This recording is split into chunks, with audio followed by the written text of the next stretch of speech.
Halo adik-adik semuanya, kembali lagi di channel Mikael Samosir. Nah, pada kesempatan ini kita membahas mengenai tema 2, subtema 2, pembelajaran keempat. Baik, kita mulai saja. Tahukah kamu, para pahlawan juga bersatu dan bekerja sama melalui cara diplomasi dengan tujuan untuk mendapatkan pengakuan kedaulatan kemerdekaan bangsa kita.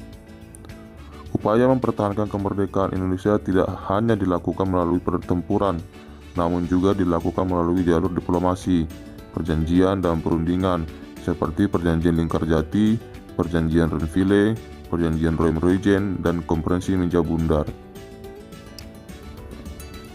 Perjanjian Lingkarjati, 15 November 1946 sampai 25 Maret 1947.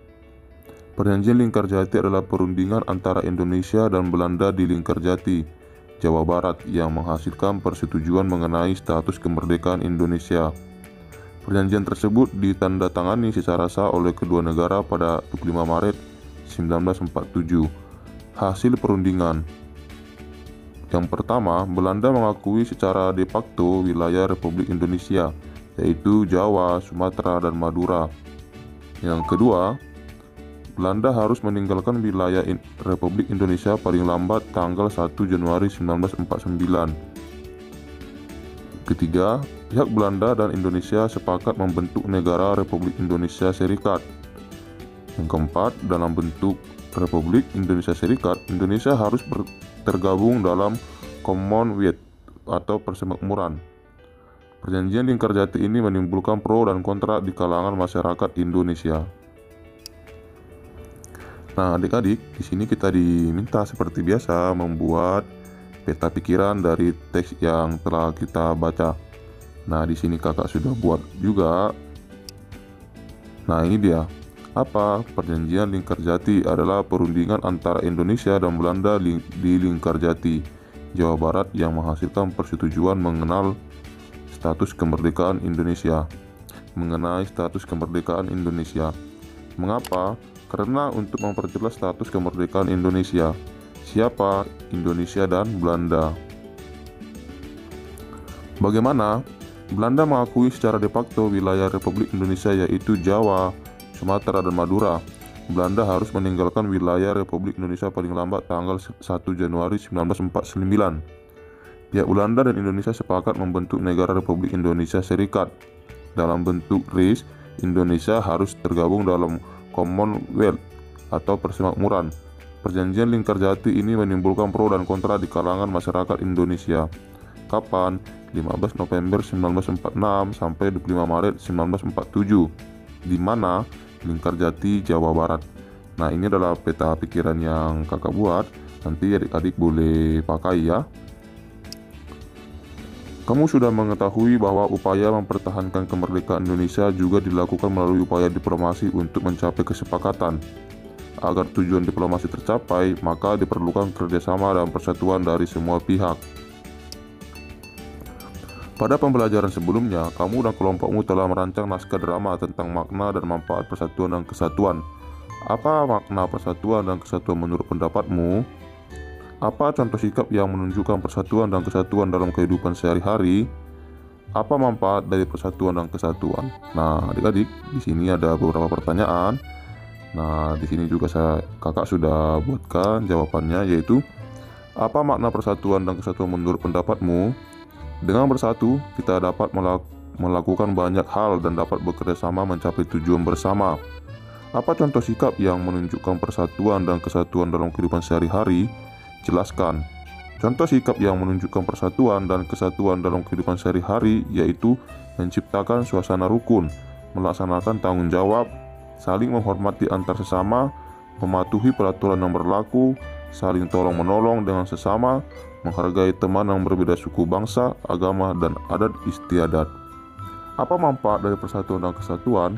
Manfaat persatuan dan kesatuan yaitu dapat mempermudah pekerjaan, dapat mencapai tujuan yang diharapkan. Persatuan dan kesatuan dapat membawa kebaikan. Nah, ini adalah jawaban alternatif yang kakak berikan. Nanti adik-adik boleh pakai ini atau boleh buat yang lain atau yang baru ya.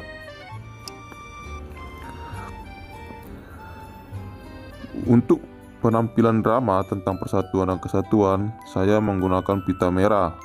Saya menggunakan pita merah putih sebagai pengikat kepala dan hiasan. Saya menggunakan pita sepanjang 0,5 meter. Saya hanya menggunakan pita 1/4 meter dan untuk mengikat rambut, sedangkan Dayu memerlukan pita 1,2 meter untuk mengikat rambut dan hiasannya. Berdasarkan dialog di atas, Lani menggunakan pita sepanjang 0,5 meter, Siti menggunakan pita sepanjang 1/4 meter, dan Dayu menggunakan pita sepanjang 1,2 meter. Siapa yang menggunakan pita paling panjang?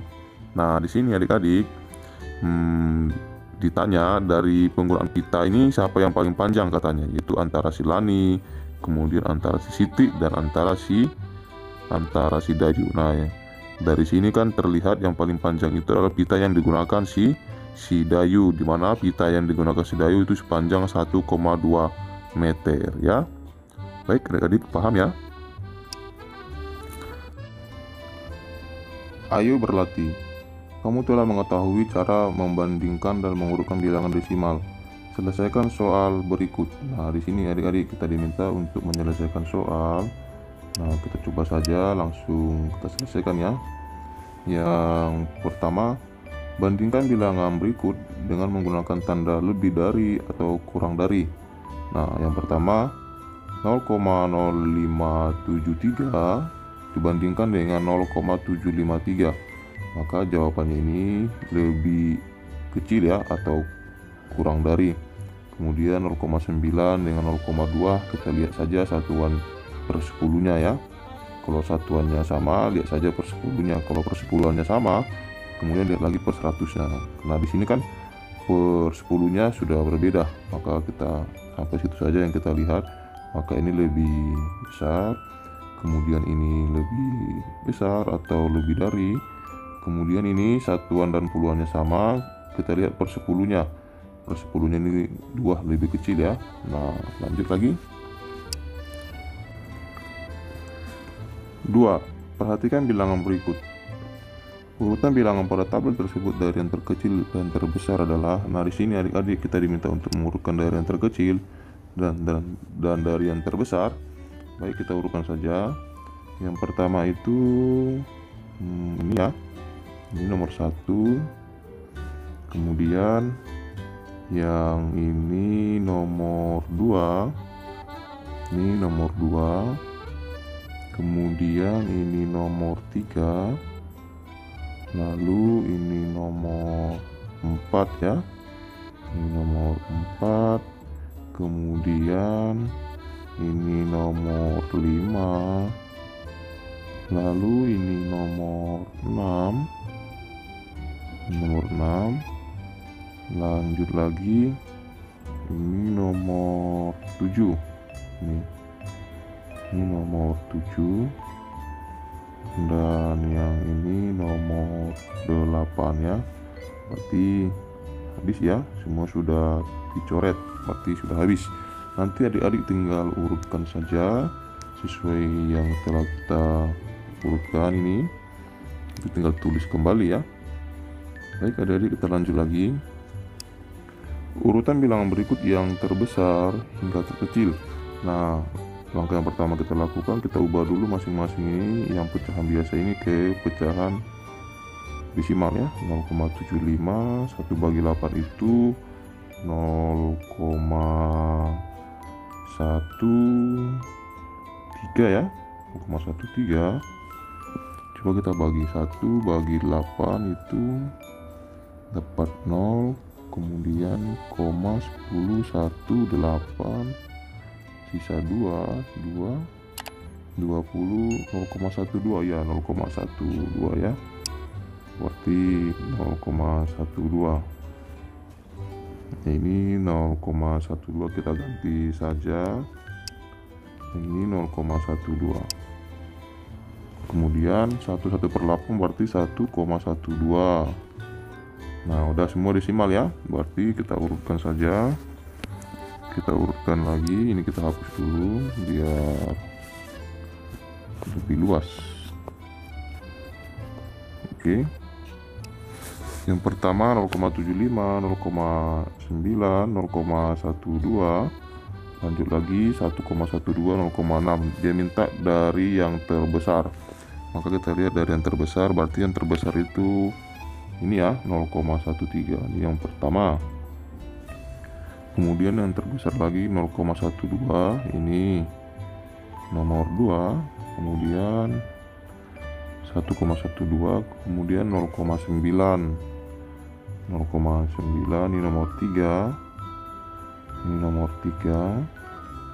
Lanjut lagi yang 0, ini sudah kita coret saja yang sudah biar tidak bingung. Kemudian 0,75 ya. Ini nomor 4. Ini nomor 4. Coret lagi. Kemudian yang nomor 5 yang ini. Ini yang nomor 5. Lanjut lagi yang ini nomor 6 ya. Berarti nomor 6. Oke adik-adik ya, selesai semua ya. Jadi urutan bilangan berikut yang terbesar katanya berarti ini yang 1,3, kemudian 1/8, kemudian 0,9, lanjut lagi 3/4, lalu 0,6 dan 1/8. Nah, pahami adik-adik ya sampai sini. Baik, materi kali ini cukup sampai di sini. Jika adik-adik masih bingung, silahkan cantumkan di kolom komentar. Terima kasih, sampai jumpa di materi berikutnya.